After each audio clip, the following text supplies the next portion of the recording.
Not to be impressed when you see entire houses being swept away by floodwaters in the west. Fires stretch from one end of Texas to the other. Tornadoes, a dozen tornadoes have already been spotted. Liberals will say, well, if it's cold, it's global warming. If it's snowing, it's global warming. If it's hot, it's global warming. There's nothing that doesn't prove that it's global warming. The latest estimates for rebuilding from Irene, already $7 billion. 2011 is now on track to be the most expensive year ever for weather-related damage. A drought of historic proportions has hit Nepal. The horror of raging wildfires has again returned to Russia. They say it was like nothing they've ever seen before. 16 of the last 20 years are the hottest on record. The science is not in. It is in. No. Stuart, quit saying that. No, the debate is not over. The globe is actually cooling and has been cooling since 2002. The consensus is that there is no consensus. I mean, how do you not? Global warming is real. You're about to self-implode. The ice caps at the poles are not going to melt. The oceans are not going to flood the coast. I promise you, 20 years from today, I'll be the one that's laughing.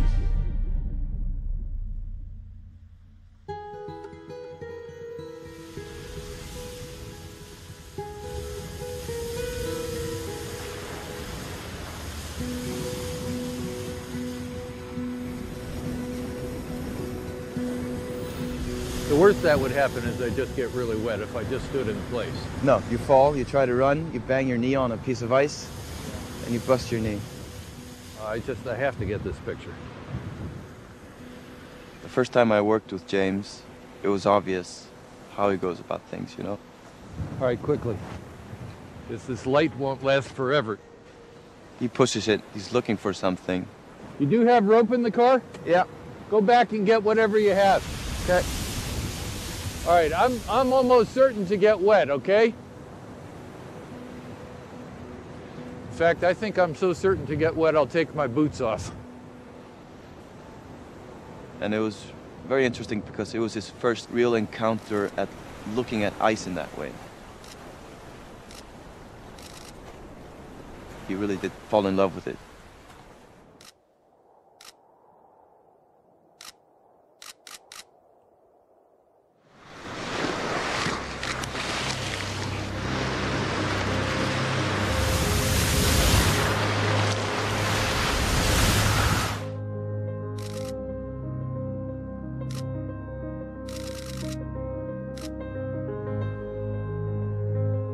There's this limitless universe of forms out there that is just surreal, otherworldly,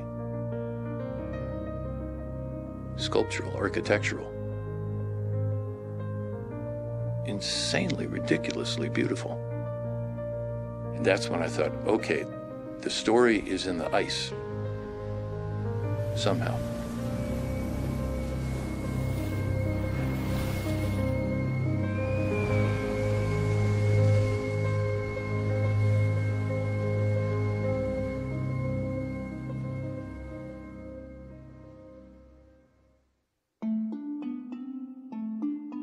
I was about 25 or so, I guess, and I was finishing my master's degree in geomorphology.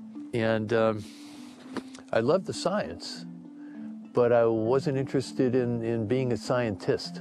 The modern world of science was all about statistics and computer modeling, and that just wasn't me.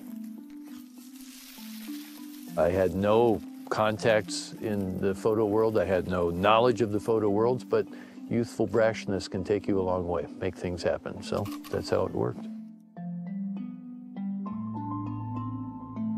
I had this idea that the most powerful issue of our time was the interaction of humans and nature. One of the subjects I started to look at involved people hunting. but they were bloody, gory, horrific pictures, hard to look at, hard for me to look at even today. And so when I had this idea to look at endangered wildlife, I realized that I needed to show these things in a more seductive fashion. I had to look at it in ways that would engage people, pull them in. He's always taken the big view. You know, he's not looking at this little micro slice. He's really looking at what humanity is doing from a very large perspective. His books, they force you to regard nature in a way that you're not accustomed to looking at him. He's forcing you to think. He's forcing me to think. And that's what I love about James's work.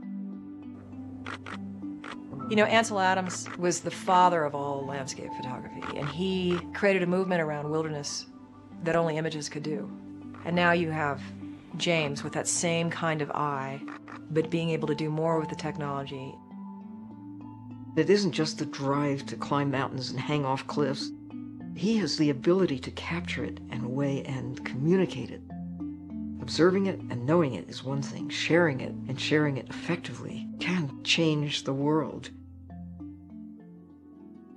I did a couple years of research on the climate change story, trying to find what you could photograph about climate change that would make interesting photographs. And I eventually realized that the only thing that, to me, sounded right was ice. He came to us with a proposal to do a profile of one glacier in Iceland. We essentially countered to him. We said, well, look, why don't we just do a bigger story? It was on the cover of the magazine. Most popular, most well-read story in the last 5 years.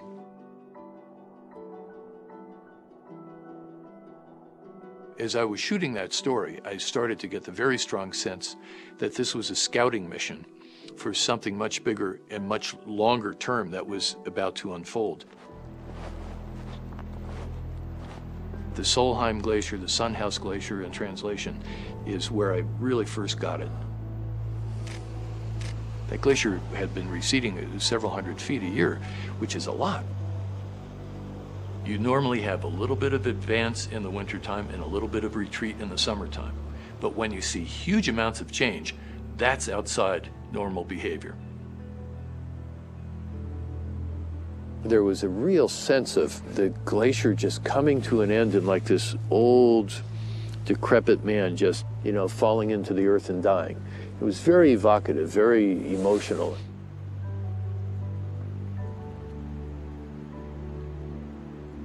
As a guy who's been mountaineering for basically my whole adult life, someone who's trained in earth sciences, I never imagined that you could see features this big disappearing in such a short period of time.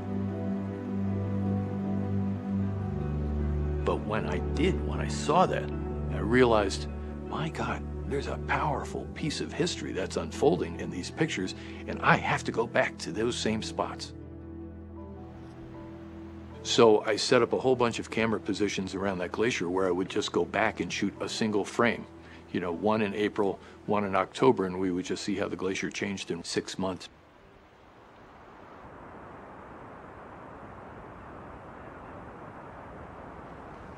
Right there where Bob is, stand right there. That's exactly where the ice was, right there. Right, over? Correct.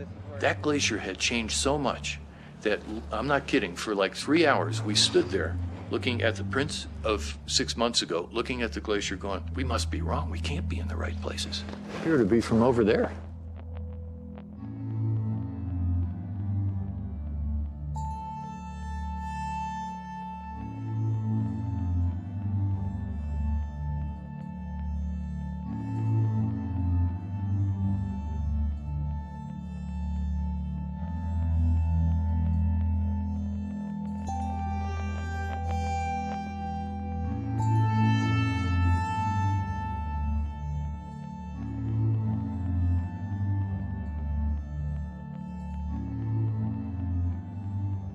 And when I saw those, the lights went off for me. I realized the public doesn't want to hear about more statistical studies, more computer models, more projections. What they need is a believable, understandable piece of visual evidence, something that grabs them in the gut.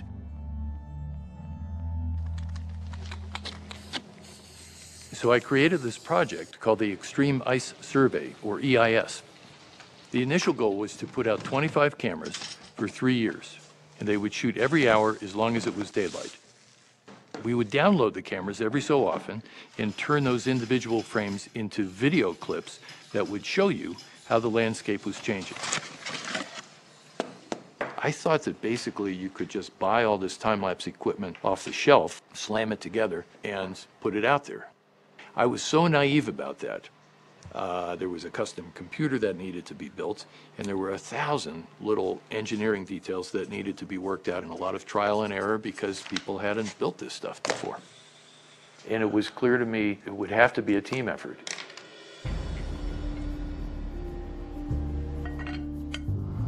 I wasn't that into photography, but I talked him into letting me come up here and have a look at the system because I was curious and I really wanted to do whatever I could to get my foot in the door. Spav is the field assistant in Iceland. You ready? As ready as I can be.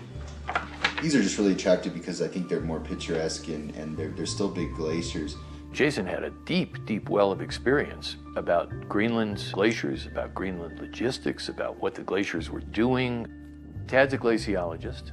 He's the grandfather, the godfather of the knowledge base about those glaciers in Alaska. The scope and the scale of EIS is bigger than any other project since I've known him. They would work all day in our little, used to be our garage, turned into a workshop, till sometimes 11, 12 o'clock at night. James sent me a gear list of things that I had never heard of. I mean, ice axes and crampons, all of this technical climbing gear that I had never used before. I remember thinking, I never want to do ice climbing or ice-related stuff. It's dangerous, I'm gonna die.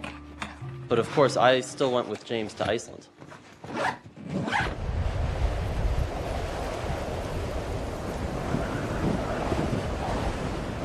Yay. What? I'm just saying Jesus Christ. I'm just emphasizing how bad the weather is. Yeah, I don't need it. I get it. The essence of the camera systems is based on putting really delicate electronics in the harshest conditions on the planet. They have to withstand hurricane force winds. Negative 40-degree temperatures. It's not the nicest environment for technology to be sitting out in.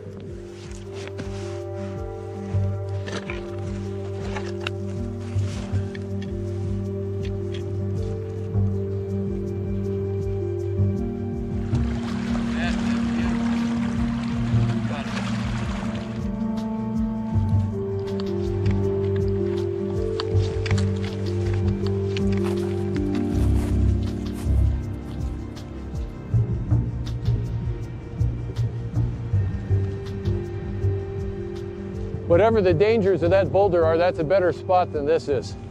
But we found a place to hide the camera. That's the good news. The bad news is we've got a major engineering project to try and get that thing anchored and supported. This thing is loose. Look how soft this stuff is. Yeah, it's got to be this section right here.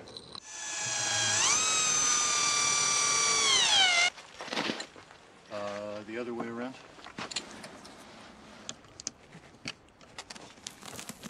Rock! This is fantastic. Look at this. It's exactly what we wanted. Okay. Well, here we go. The first eyeballs on the glacier, finally. Let's see what a couple years brings to us.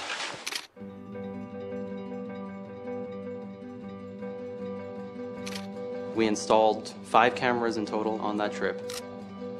After that, we went on to Greenland.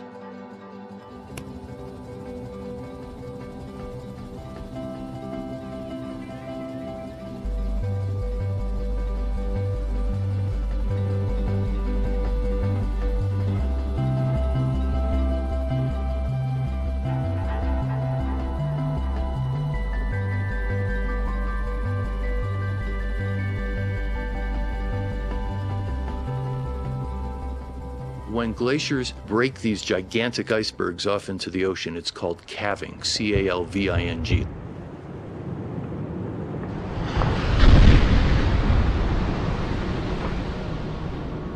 Ever since glaciers have entered the ocean, hundreds of thousands of years ago, ice has always calved off. But what we're seeing now is the Greenland ice sheet thinning out and dumping ever more ice and water into the ocean.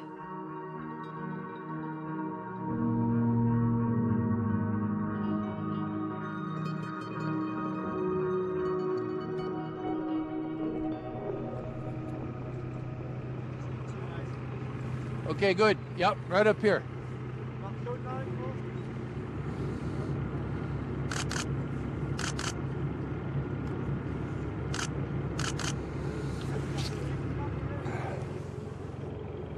It's sort of like doing a portrait of people.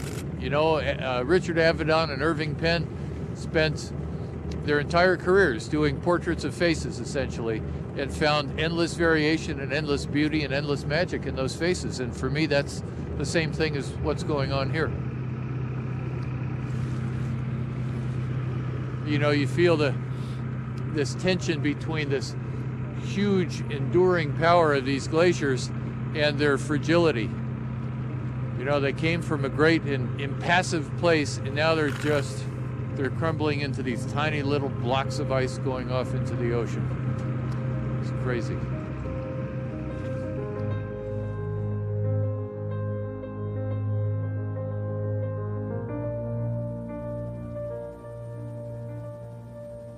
My first trip to Greenland, we were setting up one of the cameras at Store Glacier. When we got there, we saw this really bizarre-looking peninsula just kind of perched out at the front of the calving face of the glacier, where the glacier ends. This thing is going to break off all summer long, man. Look at this. Those peninsulas are just a matter of days, at most a couple of weeks. But it was huge. It was 5 football fields long, 1,500 feet long, and about 300 feet above the surface of the water. As we're setting up the cameras, we also set up a video camera and had it pointed right there at that peninsula, and we just had it rolling, just in case.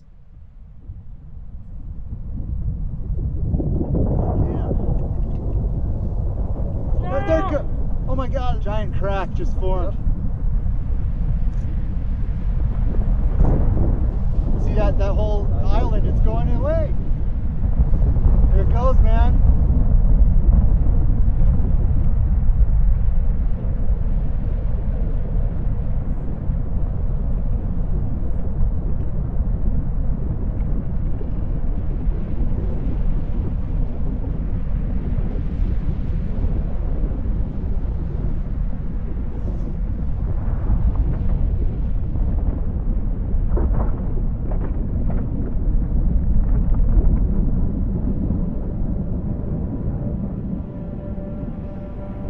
We were there for just a 1-hour period of time, and absurdly, somehow, fortunately, captured an event that seldom is caught on film.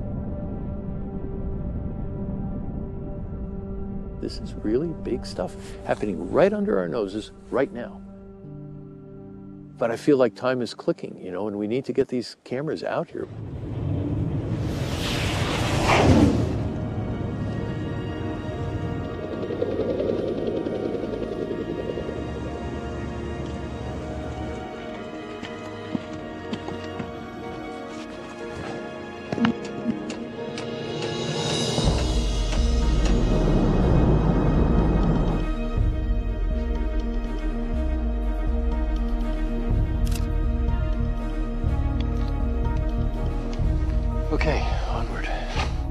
Logistics of things are just like crazy. It reminds you how far he's willing to take an idea. Sit up, sit up.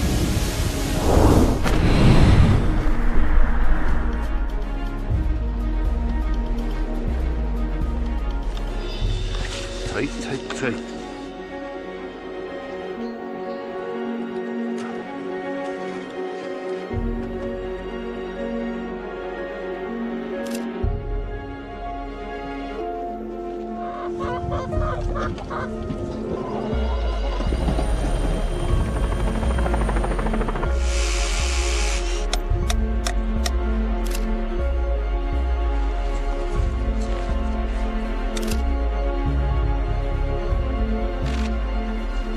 This is tonight's dinner, I just found out.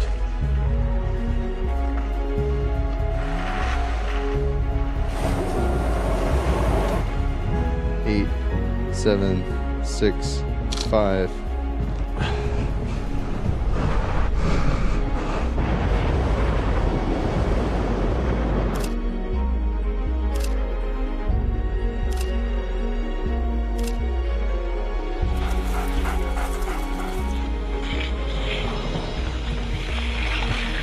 Oh, this is the way to travel, my friend.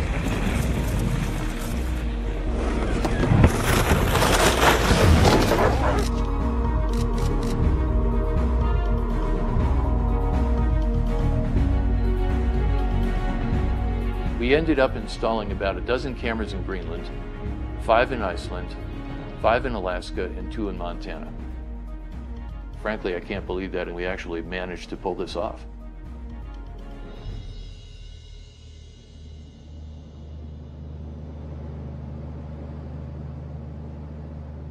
You know, about 20 years ago, I was a skeptic about climate change.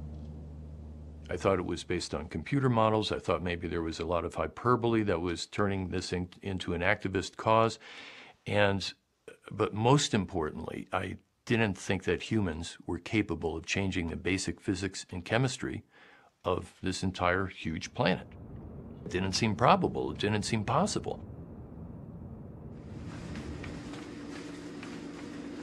And then I learned about the record that's in the ice cores, the history of ancient climate that was embedded in those cores, and the story that the glaciers were telling.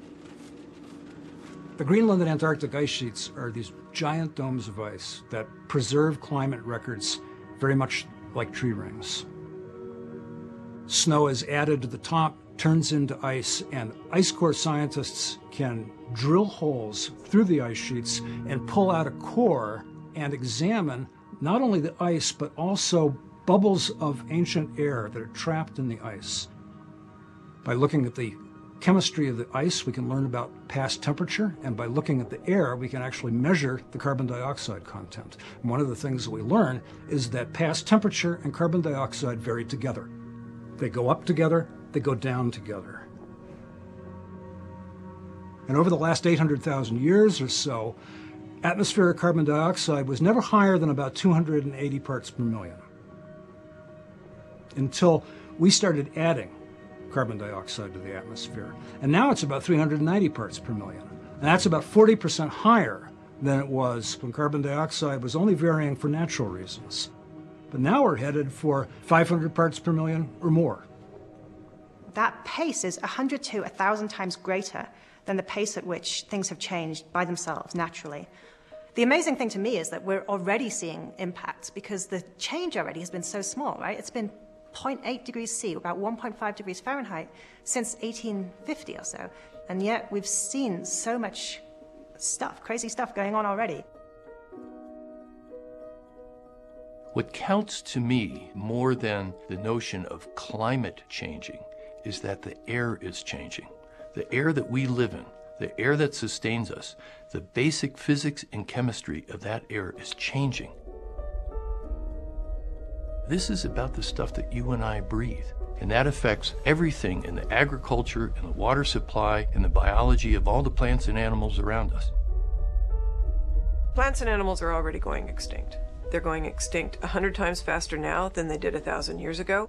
And as the climate continues to warm, we're going to lose more and more and more species because we're going to have more surprises happening. We are going to have a mass extinction event that could happen within the next 200 to 300 years. Mass extinction event means that we lose half or maybe 3/4 of the number of species that we have on the planet.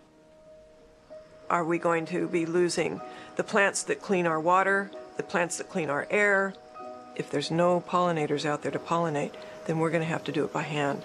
And they're already doing that in China, having to go out and pollinate their crops by hand.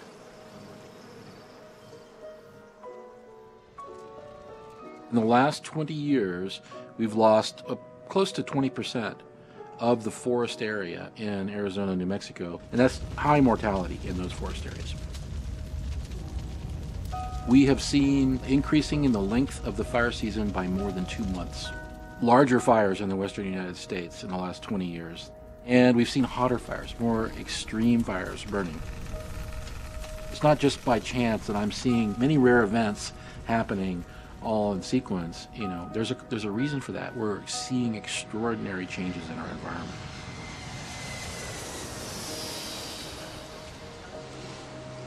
Munich Re is the world's largest reinsurance company, and our business model is to provide insurance for the insurance companies. As Munich Re is a major reinsurer for natural perils, natural catastrophes, we need to know the risks as best as we can. We have discovered some trends in the number and in the losses natural perils have caused. And interestingly, for the weather-related events, our activities, primarily greenhouse gas emissions, are already contributing to more intense and more events. It cannot be explained by just better reporting. It has to be explained by changes in the atmospheric conditions. Imagine a baseball player on steroids who steps up to the plate and hits home run. Can you attribute that home run to his taking steroids? Well, steroids occur naturally in very small amounts in your system, but by adding just a little bit to those steroids, you can change your background physical state and increase your chances for enhanced performance, and that's exactly what happens in the climate system. Greenhouse gases occur in very small amounts, but by increasing that just a little bit, you change the background state of the system and make it much more susceptible to increased extremes. If you had an abscess in your tooth, would you keep going to dentist after dentist until you found a dentist who said, don't worry about it, leave that rotten tooth in? Or would you pull it out because most of the other dentists told you had a problem? That's sort of what we're doing with climate change. We'll be arguing about this for centuries. We're still arguing about a minor thing called evolution, a minor thing about whether man actually walked on the moon. We don't have time.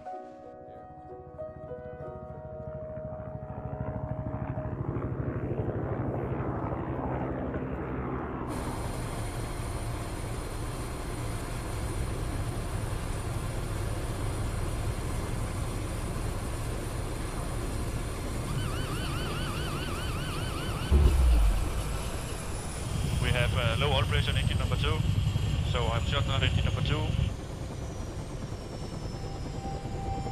We cannot hover with one engine.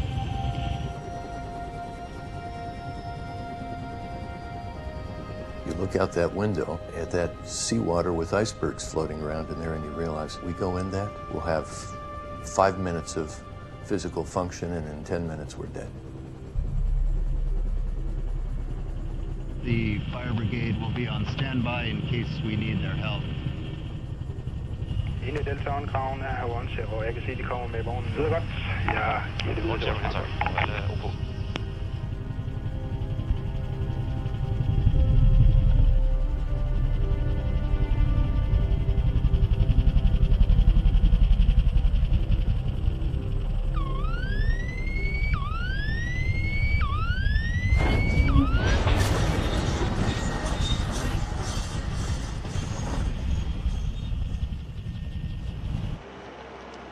He needs to do his adventures. That's what makes him who he is. That's who the man is. That's who I love. That's who I married.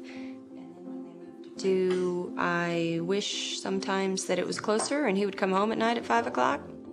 As a wife, yes. As a human being, it needs to continue, so.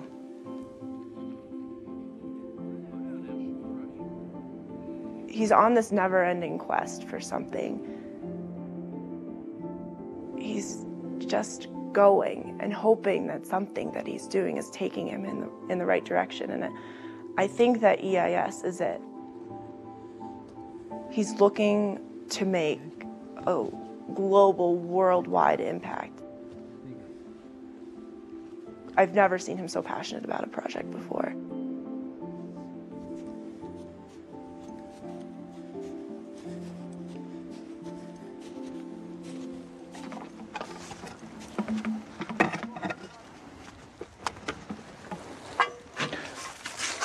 All right, this is better. It's my job to go out there every couple of months to visit the cameras, to go over if everything is okay. There was always a possibility that this would happen. This whole piece must have cracked off in one part, flew off into whoever knows where. The rock obviously did not read our warning. It's only shot 8 pictures in the past 24 hours, which is somewhat weird. Yeah, in fact, it's very weird. It could still shoot.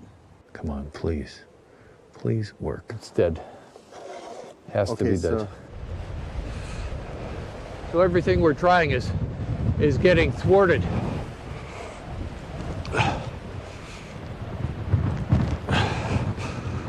Zebras. We're getting the zebras again. Oh.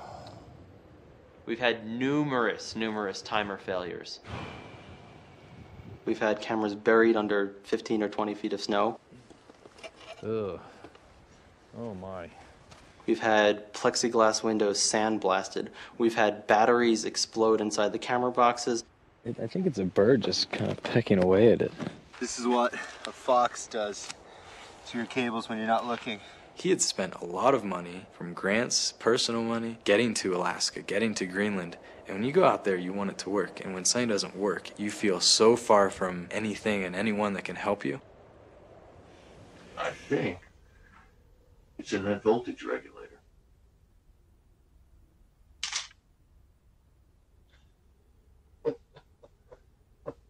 All of that obsession means absolutely nothing if a little electronic piece that big doesn't work. If I don't have pictures, I don't have anything. You know, everything is a failure. No, it's dead. It's not working. Period, flat out, just dead. It's dead. God, after all this, it makes me insane. It makes me fucking insane.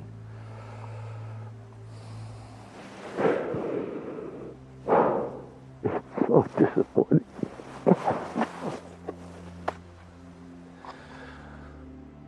It's hard to see somebody that you love chase after something that might not ever happen.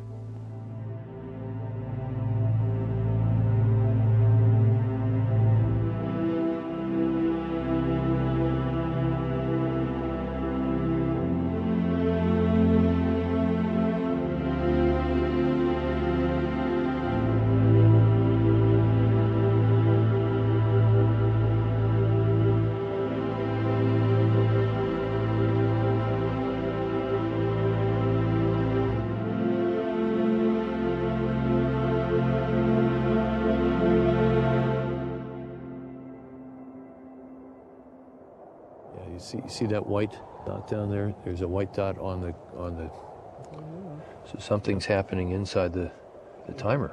Yeah. After months of troubleshooting, we realized that the core problem was in the voltage regulator and in this little computer timer, this custom-made computer that told the cameras when to fire. We worked with these guys at National Geographic, and we sat down and redesigned the controllers. We switched to an entirely different kind of a circuit that used less power, is a lot more reliable because it has a simpler electronic circuitry inside it. That was the turning point for the whole system. We had to replace all the old timers and had to wait for a whole season to check on them again and make sure that they were working.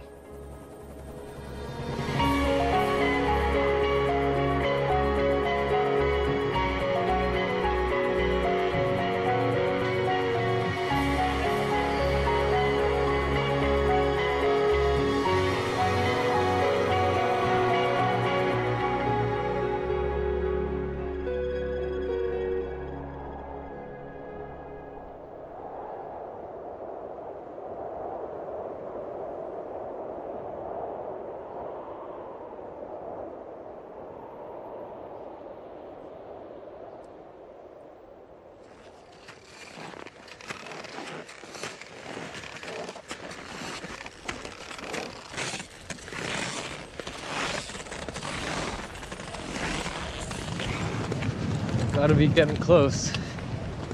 We'll be able to see it from up here. Ah, yeah.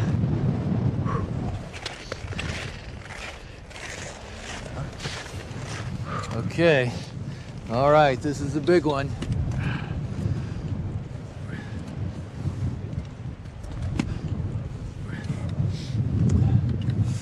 Okay, here goes. Playback.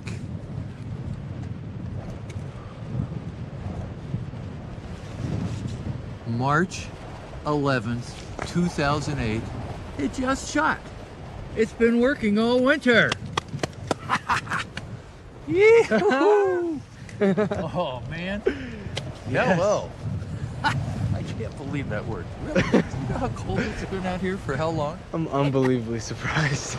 We have over 2,300 frames. Since June. Let me see this. And everything's working.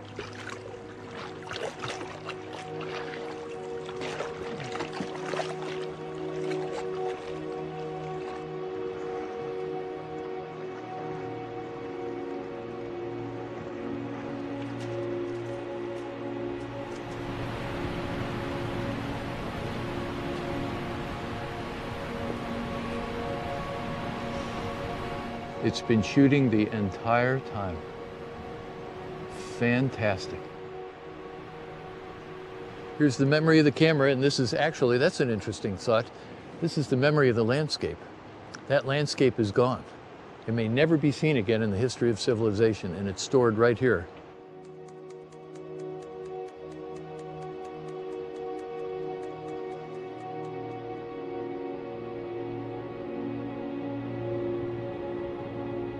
In 1984, the glacier was down there, 11 miles away. And today, it's back here, receded 11 miles. The glacier is retreating, but it's also thinning at the same time. It's like air being let out of a balloon. You can see what's called the trim line. It's the high water mark of the glacier in 1984. That vertical change is the height of the Empire State Building.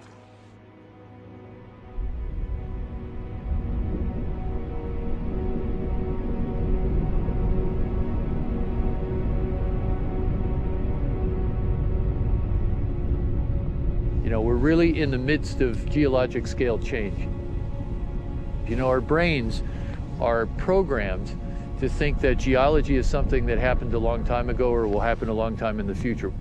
And we don't think that that can happen during these little years that we each live on this planet. But the reality is that it does, that things can happen very, very, very quickly. We're living through one of those moments of epochal geologic change right now. And we humans are causing it.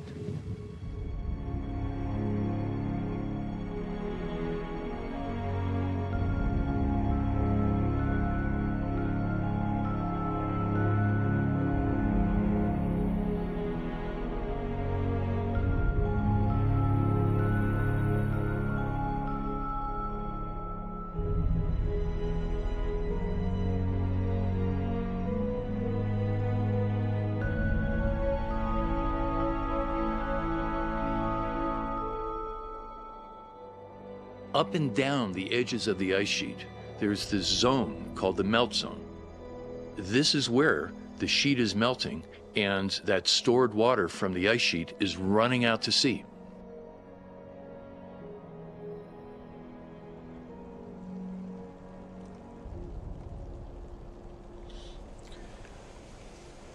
I have to wrap my knees for the day's festivities. This knee has had 2 surgeries on it already, and it really could use a third. Looks like the surface of the moon. Look at those holes.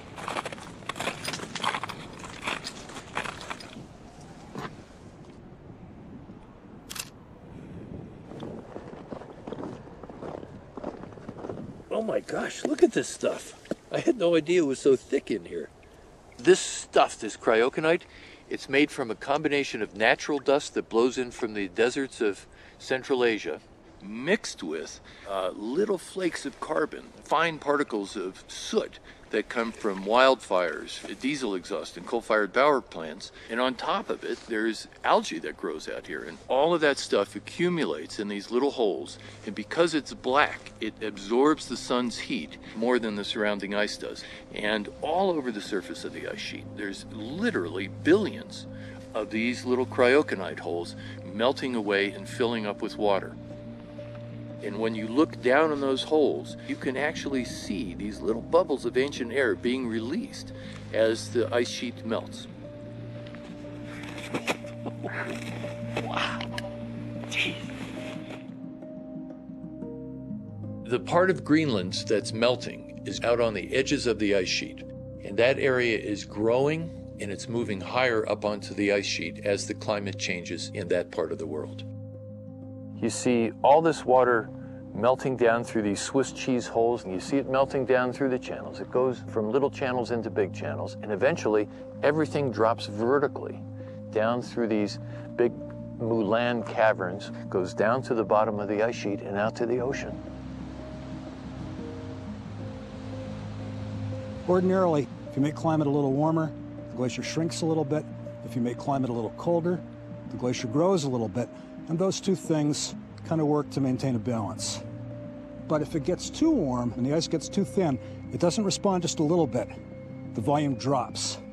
You cross that tipping point, climate no longer matters. It's irreversible. It's just going to keep going. The sea level rise that will happen in my daughter's lifetimes will be somewhere between 1.5 feet and 3 feet, minimum. That doesn't sound like a lot if you live up in the Rocky Mountains, but if you live down in Chesapeake Bay, along the Gulf Coast of the United States, in the Ganges floodplain, that matters a lot. It matters in China, it matters in Indonesia. A minimum of 150 million people will be displaced. That's like approximately half the size of the United States. And all those people are going to be flushed out and have to move somewhere else. It also intensifies the impact of hurricanes and typhoons. It means that there's a lot more high water along the coastline, so when these big storms come, it pushes that much more water that much further inland. That's where our story of Greenland climate change is expressed. It's in that meltwater rushing out to the ocean. That's what we're photographing. That's what I've been up there trying to document.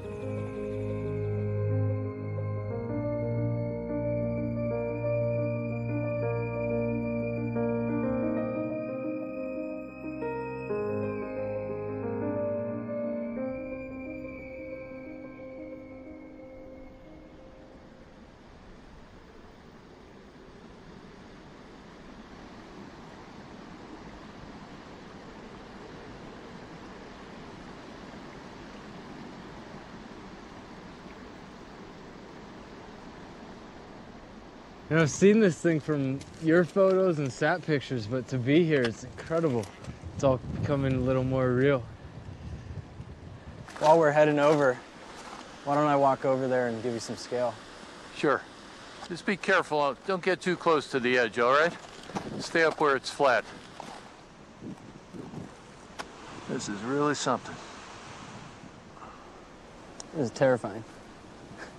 This isn't a 10-foot little hole in the ground. It's 100 feet deep into an abyss. And if you don't have that little dot of a person for scale, then it's lost. That is fabulous. This is a reasonable route right here. Look at that. Oh, yeah. That's like a gift. This is the dangerous spot. Yeah. For sure. Well, and then the other danger is that the whole thing suddenly implodes and the entire thing collapses, but I don't think that's very likely. This moulin is one of thousands of moulins all over the melt zone in Greenland, and every day the ice is cooking down and water is pouring into the ice sheet. It's enormous. You can't wrap your head around how much water is coming off of this place. You got it.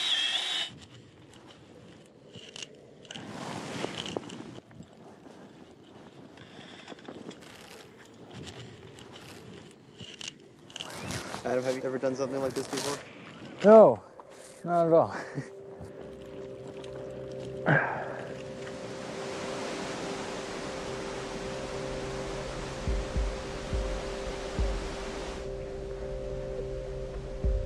It's all calculated risk. It's not like we're just going out there and playing Russian roulette.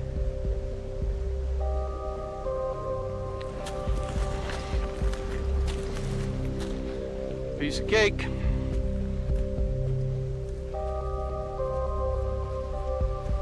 Oh, there's all sorts of curious crinkling and crunching effects in my knee.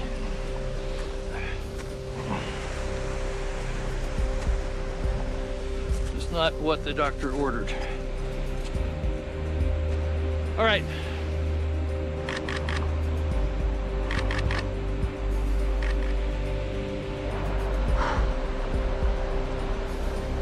Look down. Look down? Look down. It's just bottomless. Oh my God. Oh, I do not want to go any lower than this. I'm going out here on this broken fin, okay? And I assume it won't collapse.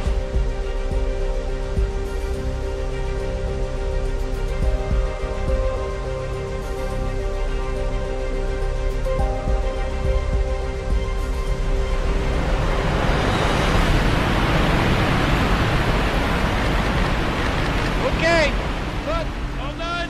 Oh, thank God. Fantastic.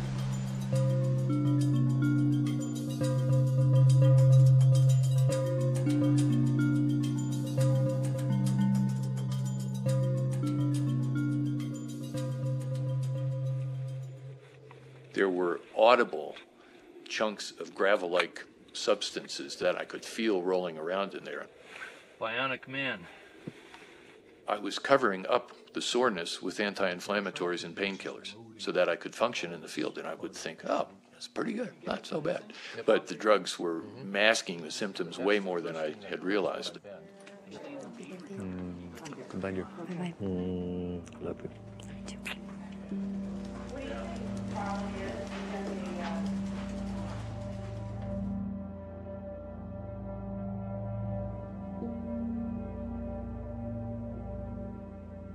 More people are becoming increasingly skeptical about the existence of climate change. The so-called climate scientists are hoodwinking the entire world community. There is no consensus. This is a myth. The notion that man-made gases, anthropogenic gases, CO2, cause global warming is probably the greatest hoax ever perpetrated on the American people. All of this garbage science has been a total fraud and a fake.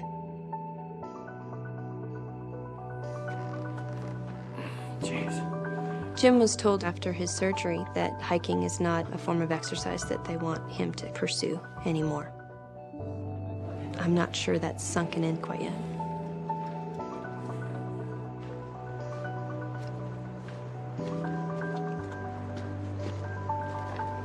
I think when we started out, the glacier was approximately right here. It might have been there, it might have been here, but it's in this zone somewhere.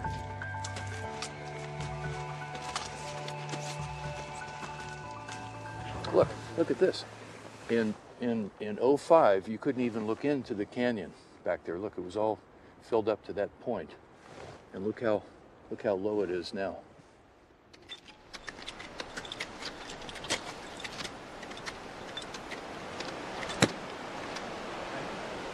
Beautiful.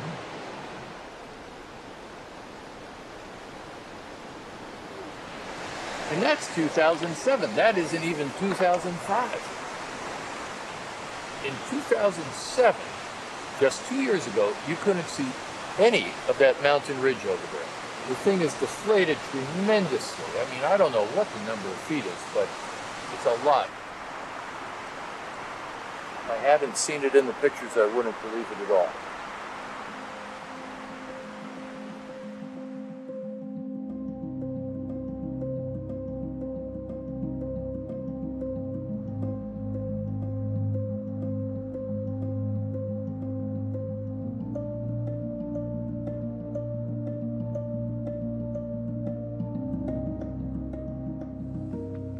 When I saw that glacier dying, it was like, wow, you know, if a glacier that's been here for 30,000 years or 100,000 years is literally dying in front of my eyes, you're very aware of the fact that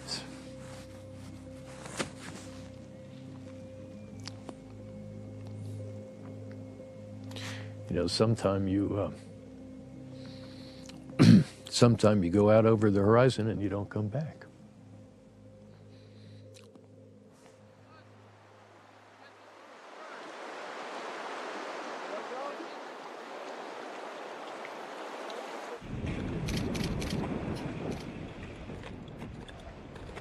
James is now doing exactly what his doctors said he shouldn't be doing.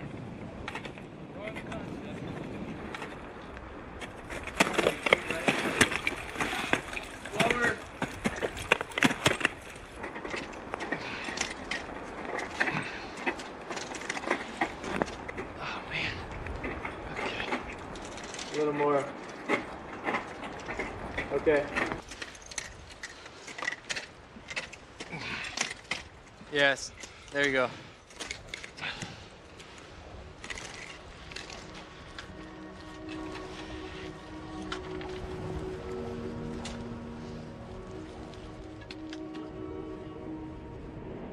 It feels worse this morning than it has any day since the surgery.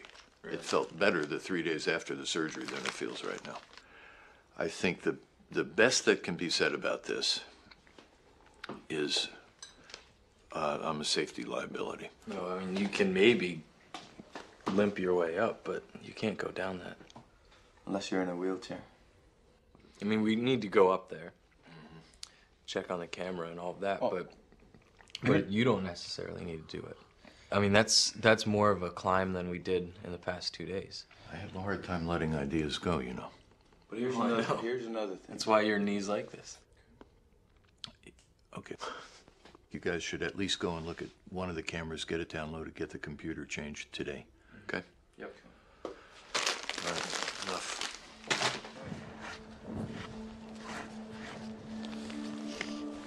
See the route?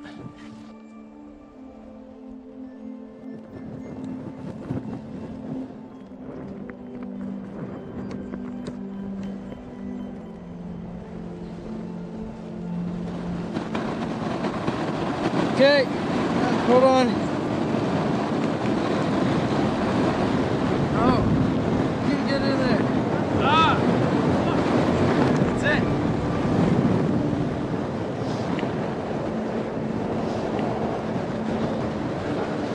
Let's get out of here.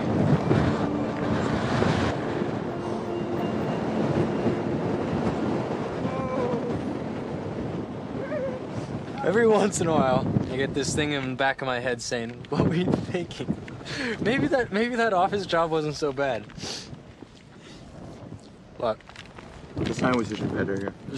After the sandwich, I'm totally happy to be here. All right, this project is, now we're 2 years in. You have like hundreds of thousands of images. It feels like, yeah, he goes to that point where he can't anymore, and sometimes you even feel he's going further. Yeah, you hear how he speaks about it. He says, well, so I'll just do a fourth knee surgery, you know? Like, however many it takes to keep him going. Like, most people say, I'm gonna get knee surgery to fix me, you know, kind of to make it better. But for him, it's to make it better so that he can keep on pushing it, destroying it, basically. And then maybe he'll just have to do it again.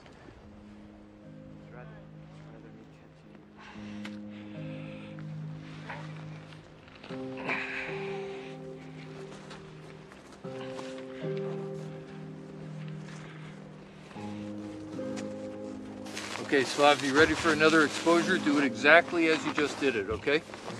You're ready? Okay, low beam. So as quick as I can, I cover it. That's right. Way back early in my career, I discovered that there was really something special about photographing at night that places your mind on the surface of a planet.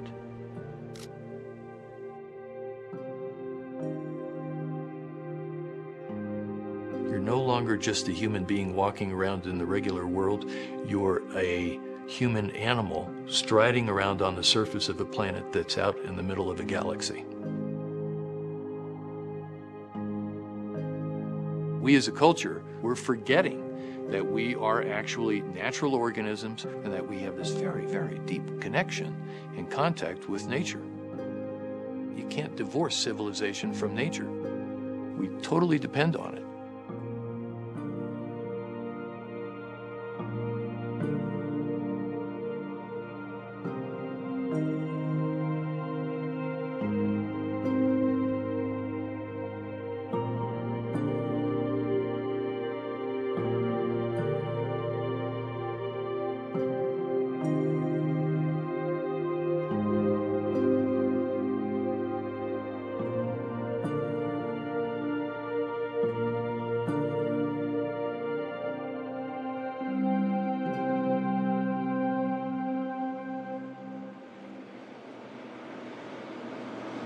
Shortly after that, he sent us on this month-long massive trip to a place that's really hard to get to to get a shot that is just, it was such a shot in the dark.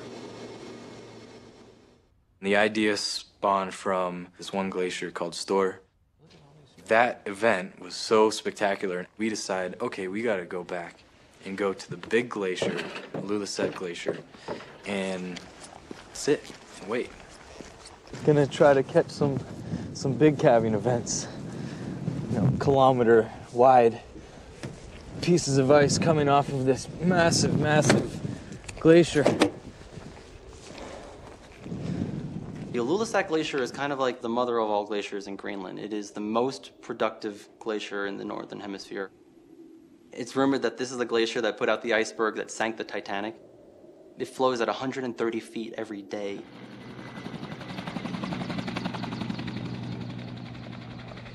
This is a really, really huge fjord of ice, and it's about 5 miles wide.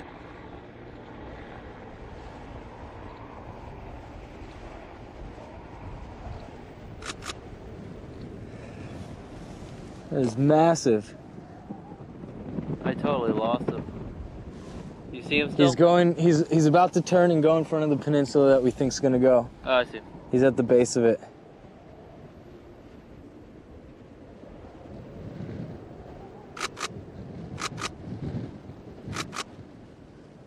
What's up? My boots are frozen. I'm really tired. And nothing happens for days and days and days. We called it glacier watching. Because literally it was just me and Adam for 3 weeks watching ice.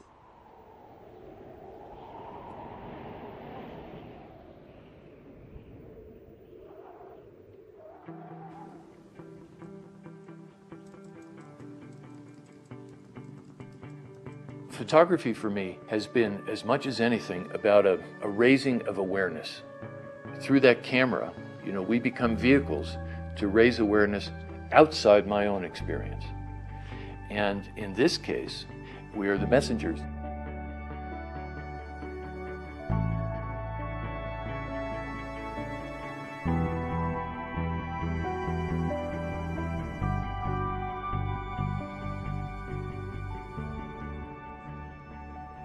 He is a visionary, and his works are like sacred objects.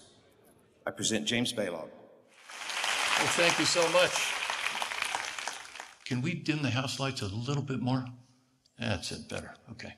What I'm here to do tonight is bring to you tangible visual evidence of the immediacy of climate change itself. Glaciers matter because they're the canary in the global coal mine. It's the place where you can see climate change happening. Without further ado, let me tell you what we've been seeing out there.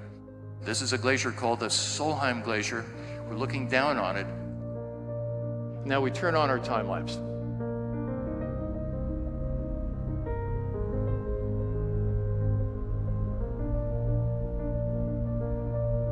You can see the terminus retreating. You can see this river being formed. You can see it deflating. You go back a couple years in time. That's where it started. That's where it ended a few months ago. Now down onto the side of the glacier, looking across the terminus, this is what we see. Look at this. You'll see deflation happening here as the heat takes away the surface of the glacier and the surface drops. At the same time, a stream is undercutting it from a glacier that's melting faster up valley, washing this thing away.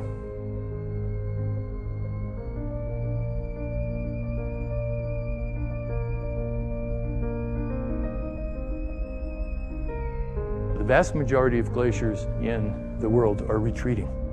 Glacier National Park, Montana will need a new name. We'll be calling it Glacier-less National Park by the middle of the century because all the glaciers will be gone. There's such a strange, bizarre fascination in seeing these things you don't normally get to see come alive.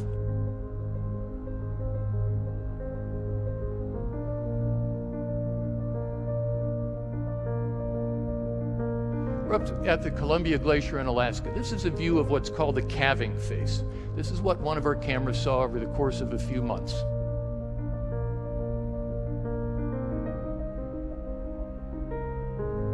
The action at Columbia is in part due to local glacier dynamics and in part due to climate change.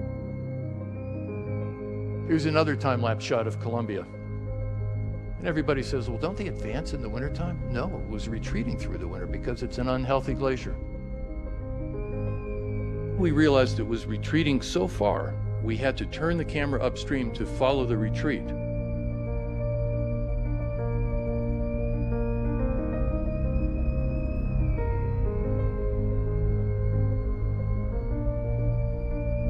Then we had to pivot it again.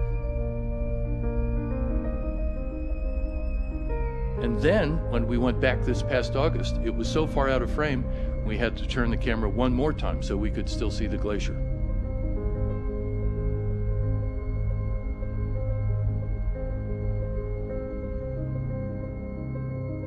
So that's where we started 3 years ago, way out on the left. That's where we were a few months ago, last time we were into Columbia.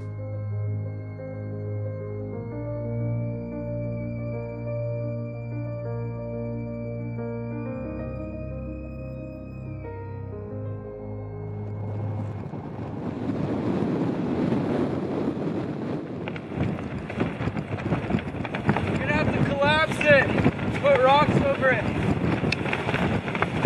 It's ripping too. We gotta collapse it now.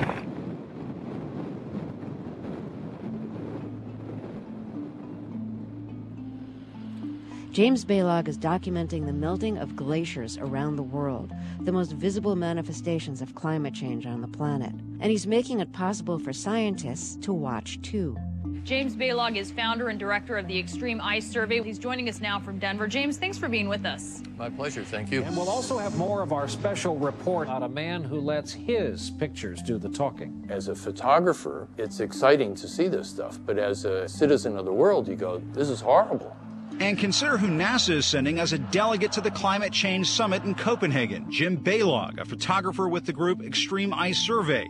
Prior to 2006, the glacier had retreated 10, 11 miles, and now we've added, just in the past few years, another 2.5 miles. One of the things you often hear in the debate about glacier change is that there are glaciers around the world which are also getting bigger and advancing. So how can that be? How can that be a response to a global warming signal?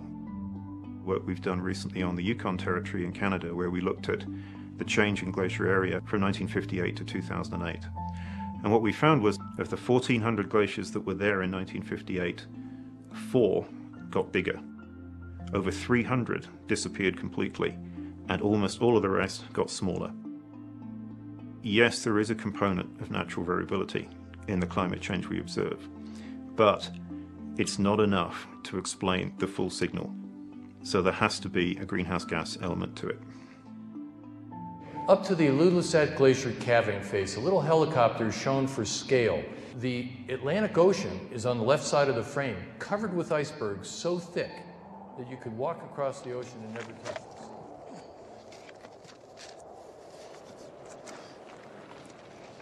I'm on the phone with Jim on one of our regular check-ins. Jim, nothing's happening. Jim, it's going well. We had some serious bouts of wind, but other than that, things are fairly well set up here. We've got some continuous time lapse going. It's starting, Adam. I think. Adam, it's starting. Oh wait, Jim, this is the big piece is starting to calve. Let me call you back. Call him back. Okay, bye. Still going? Yeah. In that V section right there. Holy shit, look at that big bird rolling. All 4 are running, right? Yeah. Look at that. You see how, look at the whole thing.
faces 300, sometimes 400 feet tall.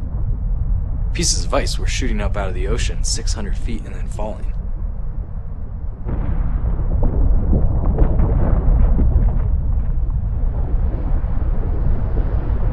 The only way that you can really try to put it into scale with human reference is if you imagine Manhattan.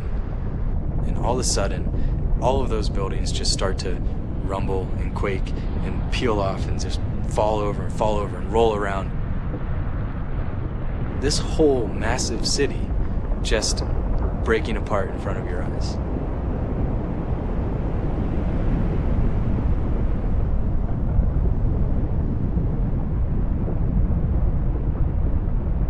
We're just observers, these two little dots on the side of the mountain. And we watched and recorded the largest witness calving event ever caught on tape. So how big was this calving event that we just looked at? We'll resort to some illustrations again to give you a sense of scale. It's as if the entire lower tip of Manhattan broke off, except that the thickness, the height of it, is equivalent to buildings that are 2.5 or 3 times higher than they are.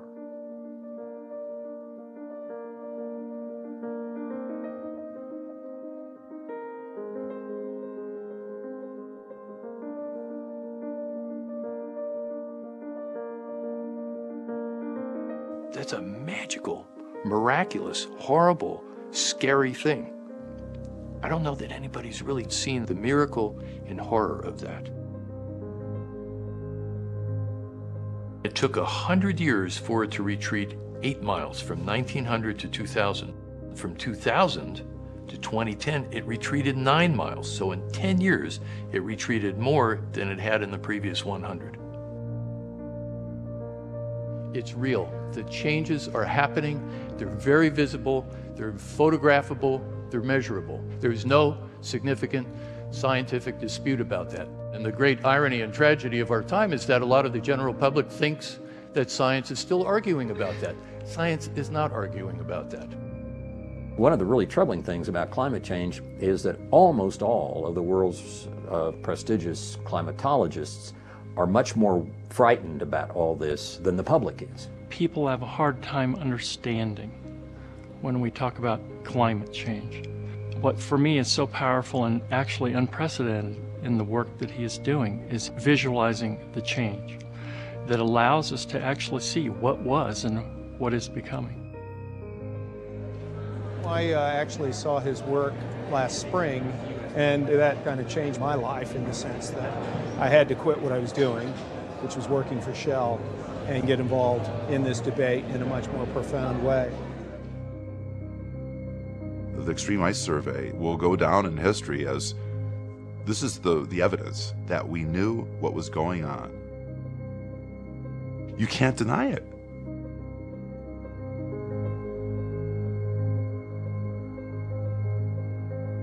We don't have a problem of economics, technology, and public policy. We have a problem of perception because not enough people really get it yet. I believe we have an opportunity right now. We are nearly on the edge of a crisis, but we still have an opportunity to face the greatest challenge of our generation, in fact, of our century. Thank you.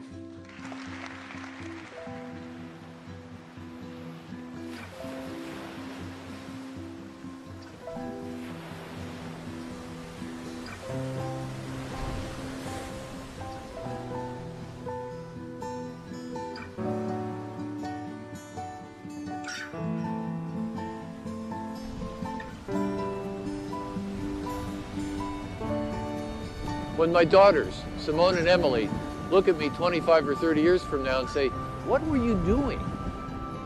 When global warming was happening and you guys knew what was coming down the road, I want to be able to say, guys, I was doing everything I knew how to do.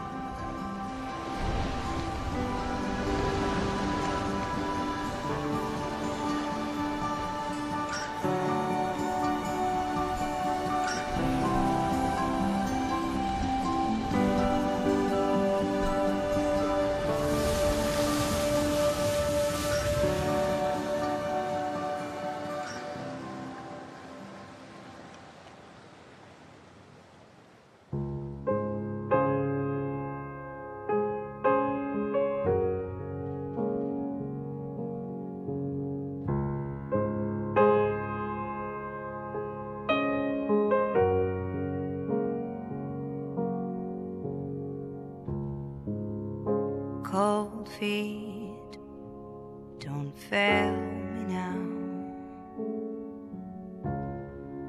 So much left to do. If I should run 10,000 miles home, would you be there? Just a taste of things to come. I still smile, but I don't want to die alone. I don't want to die alone way before my time.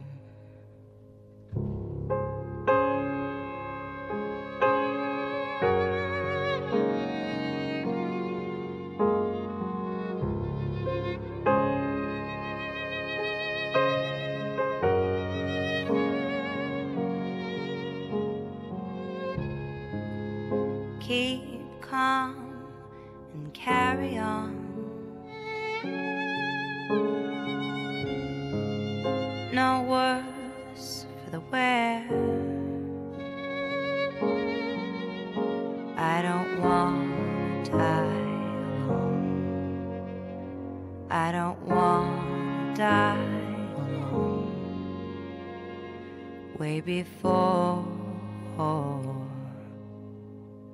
my time. Is it any wonder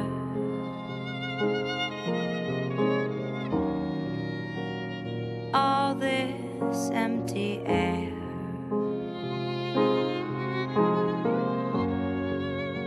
I'm drowning in the laughter way before my time.